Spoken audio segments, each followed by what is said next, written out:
insight on the president's economic plan, if there is anything new. To Rich's point, probably not. David Hawkings is the editor at CQ Roll Call. So can Governor Romney even say that the president doesn't have a plan? Can he accuse him of not having a plan to revive the economy?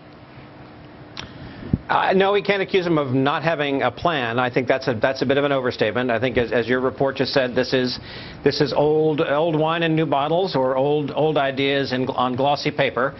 We saw almost the same thing. Those of us who covered the conventions saw it on really thin newsprint the night of the acceptance speech when it was handed out. It was a very similar document. It's what the president's been talking about. It is, however, probably not really the plan. I don't think. I think that a lot of this has been looked at and rejected by Congress, and if he is reelected, it will be refined significantly in preparations for the so-called fiscal cliff talks, which will be put off until next year. Is it interesting to you that the pamphlet's only being sent around to the 9 key swing states?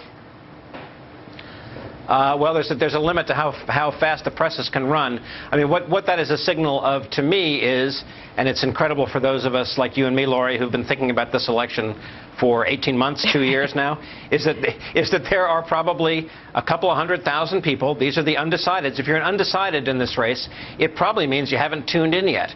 And there are people who are waiting to the last 2 weeks to tune in, and presumably the Obama campaign thinks getting this on their doorstep with less than 2 weeks to go is going to be just the right time for their moment to focus people's attention. And we've known, David, to your point, for all of those months, with the key driver, for the key motivator for voters, right, is the economy. Find us jobs, improve the housing market. Is that changing at all? I mean, does the pamphlet, does the last debate, do the foreign policy comments, the crisis unfolding and the scandal with Benghazi, is any of that influencing voters?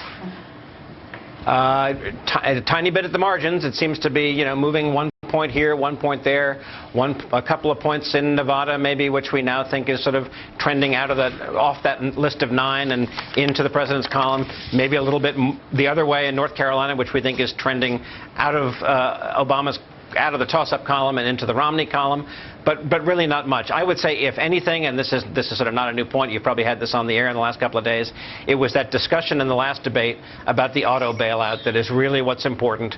The president's line about Detroit is alive, or the auto industry is alive, and bin Laden is dead. He's hoping that resonates in one state, which is Ohio.